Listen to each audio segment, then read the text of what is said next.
Hi, I'm Mary Black from DeanandMary.com, and right now I'm talking about an email exchange that I just had, and I needed to stop and pop over and create this real quick video for you because it was about where is the line between helping someone solve a problem, helping someone find a solution to their problem, and pitching them your business. And that is an extremely important line, and one that I think we don't understand clearly enough a lot of times when we say we want to practice attraction marketing. Now, not everyone practices attraction marketing, and if you kind of enjoy going out there and spamming your stuff all over the place, and you feel good, by all means go do that. Don't send it to me because I don't do that kind of stuff.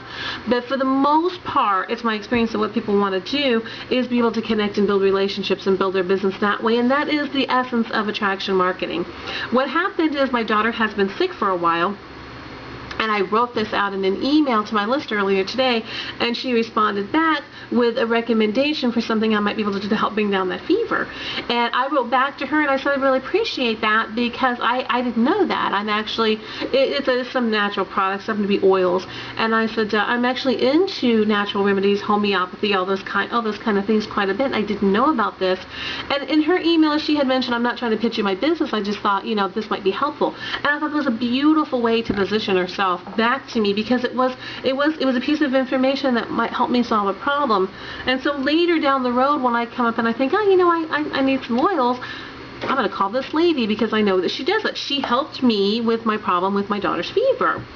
But when I sent this email back to her and I thanked her and I commended her on handling it so professionally, a few minutes later I get another email back from her that was a long sales pitch about why her company is better and why the products are of higher quality, and telling me if I'm interested she'll send me more information, which is a sales pitch, right? She pitched, she said she wasn't trying to pitch, and then when I expressed the slightest interest in that kind of thing, she just sort of vomited all over me, and it was a major pitch. And I'm not making fun of her. I totally understand where she's coming from because it is hard to know, well, at what point do I make money if I'm not pitching people?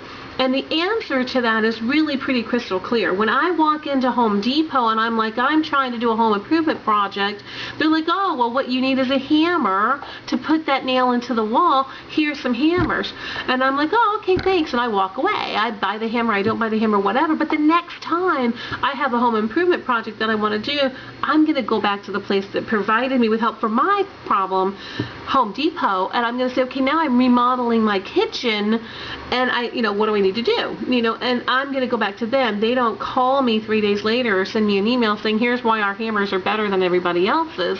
They just let me come back when I want to. That's how you have to operate. That's how you want to operate. If you really want to do well in this profession, especially on the internet where there's so much noise going on, you've got to stand out. You want to be the go-to person. You want to be the human being that people think, oh, when I need this, I know who does that, and you want to call them up. But if you turn around and you blah on them right at that moment because you're trying to make a sale in the moment, what you're basically doing is burning the only opportunity that you're probably going to have with that person. In all likelihood, they're not going to come back because I didn't express an interest. I have a sick baby. I'm not thinking about, my supplier of essential oils right now. I'm thinking about my sick baby. And so in doing that, what you've kind of done is burn the bridge, is burn the opportunity. I understand where it's coming from, and I don't take it personally, and I'm not upset with this person because I'm a professional. I've been through this so much. But the vast majority of people, 99% of the people that you make this approach with, it's going to turn them off and it's not going to work. So that's kind of the balance. The line between being helpful and providing people with information and letting them make a decision and buy it and pitching your business, it comes at the very moment when the conversation stops being about them, the person that you're talking to, and it becomes about you making a sale. Right there is the line. Okay, it's very, very clear. At the beginning, she was talking about my daughter and some things that might be helpful, expressing her concern. I thought, oh, that's so sweet. I mean, that she took her time to think about how to help me with my little girl who she doesn't even know, right? And then it turned so fast into, here's why you want to buy my stuff. And I was like, oh, most people are going to look at that as you're just trying to pitch me something, and they're going to back away. It's very repelling. So just keep that in mind when you are having those interactions with people. That line is super important. I hope this was helpful. There's a link below. You can go get some access to some more of my stuff, and I'm going to see you on the next video.